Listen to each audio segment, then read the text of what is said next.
So, today's our topic is expansion of British power in India.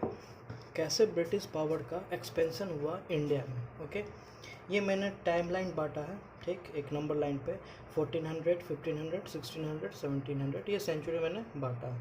ठीक, ऐसा नहीं है कि सिर्फ ब्रिटिशेस ही इंडिया में आई थी ट्रेड करने के लिए। उस टाइम में बहुत सारे अलग दूसरे कंट्रीज़ थे जो इंडिया में आया था ट्रेड करने के लिए। जैसे मैंने एक इंडिया का मैप बनाया है।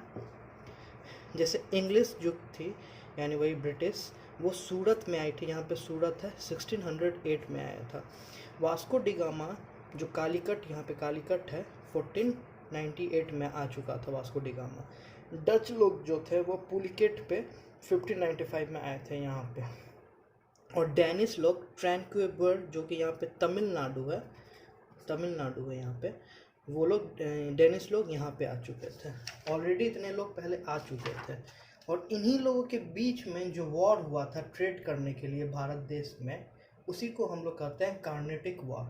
ठीक, कार्नेटिक वॉर बोलते हैं इसी सब चीज़ को, जो इन लोगों के बीच में हुआ था लड़ने के लिए। ठीक, तो मेनली 3 कार्नेटिक वॉर को लिया जाता है।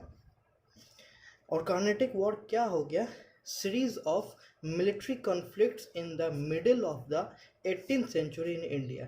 ठीक, सीरीज ऑफ मिलिट्री कॉन्फ्लिक्ट्स यानी लड़ना एक दूसरे से, military with the base of the military, एक दूसरे से लड़ने को हम लोग क्या बोलेंगे? कार्नेटिक वॉर्स। किस लिए लड़ रहे थे? सक्सेस करने के लिए, ट्रेडरी बढ़ाने के लिए, अपना बिजनेस बढ़ाने के लिए, ट्रेड बढ़ाने के लिए, अपना मिलिट्री पावर बढ़ाने के लिए। सब लोग एक दूसरे पे अटैक कर रहे थे इंडिया में ट्रेड करने के लिए। ठीक, और ये जो 3 कार्नेटिक वॉर हुआ था, वो पहला 1744 ब्रिटिश और फ्रांस में हुआ था। सेकंड 1749-1754 के बीच में रॉबर्ट क्लिव, जो कि एक पहले ट्रेडर था, जो यहाँ इंडिया में आके ट्रेड करना चाह रहा था ये ब्रिटिश की तरफ से। फिर बाद में ये गवर्नर भी बन गया, वो बाद में बताऊंगा मैं। इसका लड़ाई हुआ था किससे? कंबाइंड फोर्सेस ऑफ जो मुगल एम्पायर थे उस टाइम में, जो मुगल एम्पायर में थे, और जो नवाब थे, और छोटे छोटे नंबर ऑफ जो troops French east India company थे, फ्रेंच, उनके बीच में हुआ था रॉबर्ट क्लिव के साथ, जिसमें ये रॉबर्ट क्लिव जीत गया था। और तीसरा हुआ था 1756-1763 के बीच में ब्रिटिश और फ्रांस के बीच में। ये सब चल रहा था उस टाइम लड़ाई एक दूसरे से। अब जो ये नंबर लाइन मैंने जो ड्रॉ किया है, इस नंबर लाइन में अब देखो, जो सबसे जो इंग्लिश जो आए थे सूरत में, कब आए थे? 1608 में। ठीक, 1608 में इन लोगों क्या क्या होता था इंग्लिश के यहाँ, इन लोगों को एक चार्टर एक्ट मिला था क्वीन एलिजाबेथ फर्स्ट के थ्रू। उस चार्टर एक्ट में क्या था कि आप लोग कम्प्लीटली इंडिविजुअली बिजनेस कर सकते हैं, ट्रेड कर सकते हैं विथ ईस्टर्न कंपनीज। आप लोगों को ये राइट दिया जाता है। किसको दिया गया था? इंग्लिश कंपनीज को दिया गया था। राइट दिया गया था किसके द्वारा? क्वीन एलिजाबेथ फर्स्ट के द्वारा दिया गया था राइट, चार्टर एक्ट, कि आप लोग जाके ईस्टर्न कंपनी के साथ आप लोग ट्रेड फ्रीली कर सकते हैं। ट्रेड क्या करते थे उस टाइम? तो कॉटन, सिल्क, स्पाइसेस, ये सब उस टाइम ट्रेड करते थे। ठीक, ये मैंने वही यहाँ पे शो कर दिया है। वास्को डिगामा कालीकट आए थे 1498 में। ठीक, डच लोग पुलिकेट पे आए थे 1595 में। इंग्लिश लोग कब आए थे सूरत में? 1608 में आए थे। और डेनिश लोग आए थे तमिलनाडु 1616 में। ठीक, जब इंग्लिश लोग आए थे तो उन्होंने पहले क्या किया? फर्स्ट इंग्लिश फैक्ट्री बनाया था, जिसको हम लोग कहते हैं वेयर हाउसेस। कहाँ पे बनाया था? तो हुगली में बनाया था। फर्स्ट इंग्लिश फैक्ट्री बनाया था 1651 में बनाया था। ठीक, first English factory Hooghly. Okay, उस टाइम जो बंगाल के जो नवाब थे मुर्शिद कुली खान, जो कि फर्स्ट गवर्नर थे और बहुत ही स्ट्रॉन्ग नवाब थे। ठीक, नवाब बंगाल थे मुर्शिद कुली खान। उस टाइम क्या हुआ कि जब ब्रिटिशर्स लोग हम लोग के यहाँ के ट्रेड करते थे, बिजनेस करते थे, किस चीज़ का करते थे? तो rice, indigo, pepper, sugar, silk, cotton, textile, handicrafts, ये लोग हम लोग के यहाँ से ख़रीद के और अपने कंट्री में ले जाके बहुत हाई रेट में बेचते थे, जिनसे लोगों को बहुत ज़्यादा प्रॉफिट होता था। ओके, मगर यहाँ पे जो इन लोग ट्रेड करते थे वो अनफेयर ट्रेड करते थे। अनफेयर ट्रेड यानी टैक्स फ्री ट्रेड करते थे, यानी टैक्स नहीं देते थे हम लोगों को। जो यहाँ पे वो ट्रेड करना था उनको, वो ट्रेड टैक्स फ्री ट्रेड करते थे, जिसके कारण क्या होता था, ह्यूज रेवेन्यू, मतलब गवर्नमेंट को टैक्स नहीं मिलता था, बंगाल गवर्नमेंट को, तो इसके कारण काउजेस होने लगा, रेवेन्यू में गिरावट होने लगा, जिसके कारण क्या होने लगा कि यहाँ के जो बंगाल के नवाब थे वो लोग गुस्साने लगे। नेचुरली बिहेवियर ऑफ कंपनी के कारण they are making Nawab angry. Now the Nawab of Bengal has to show the company who is the real boss. अब तो शो करना ही पड़ेगा नवाब बंगाल को कि कौन रियल बॉस है, ठीक है। This led to serious conflict between company and nawab of Bengal, और इसके कारण क्या होने लगा, थोड़ा सा झगड़ा होने लगा बीच में, सीरियस कन्फ्लिक्ट बन गया कंपनीज में और नवाब ऑफ बंगाल में, ठीक। इसके में क्या हुआ आगे, जब मुर्शिद कुली खान के बाद जो दूसरे गवर्नर नवाब बने अलीवर्दी खान, उसके आगे सिराजुद्दौला, ठीक। अलीवर्दी खान नवाब बने,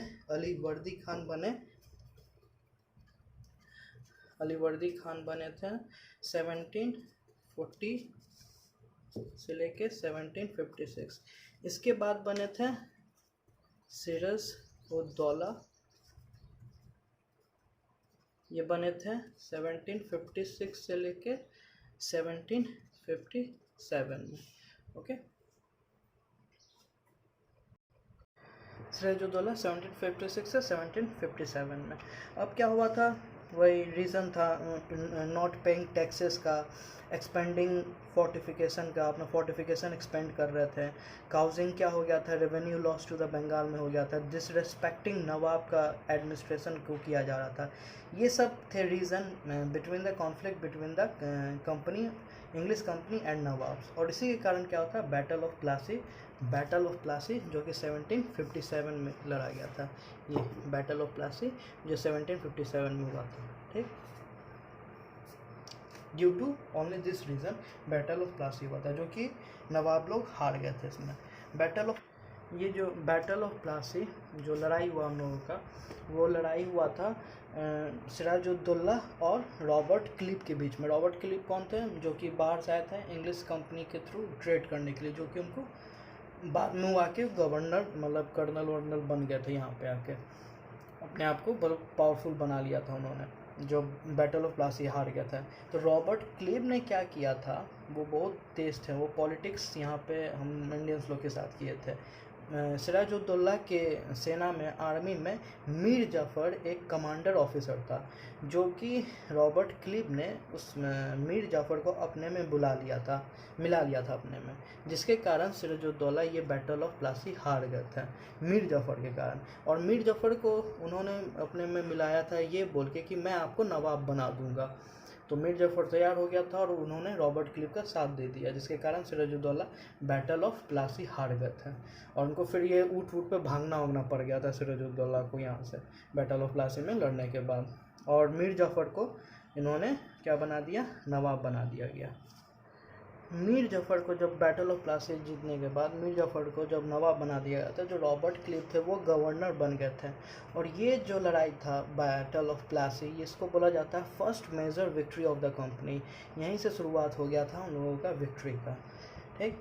मीर जाफ़र को जो नवाब बने थे किनके थ्रू, रॉबर्ट क्लिप के थ्रू, उसे बोलते थे हम लोग पपेट नवाब, यानी पपेट थे वो एक तरह से मीर जाफ़र का जो फिर बेटा हुआ सन मीर कासिम, उसको भी पपेट ऑफ नवाब बोलते थे। और फिर उस टाइम मीर कासिम के टाइम में फिर कॉन्फ्लिक्ट्स पैदा होने लगा इंग्लिश कंपनीज और नवाब्स के बीचों में। तो फिर जाके मीर कासिम और फिर इंग्लिश कंपनी में बैटल ऑफ बक्सर हुआ।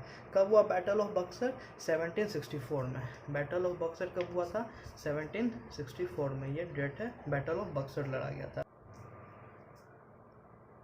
बैटल ऑफ बक्सर को हारने के बाद जब ये लोग हार गए थे, तो फिर से उन्होंने क्या किया था, एडमिनिस्ट्रेशन को दो में डिवाइड कर दिया गया था। जो एडमिनिस्ट्रेशन पावर था, एक था कंपनी के हाथ में और दूसरा था नवाब के हाथों में। कंपनी के हाथ में जो था वो था पावर डिफेंस, और नवाबों के हाथ में था सिविल एडमिनिस्ट्रेशन, ठीक। तो कंपनी के हाथ में जो पावर डिफेंस जो था, पावर भी था और पुलिस का भी काम था।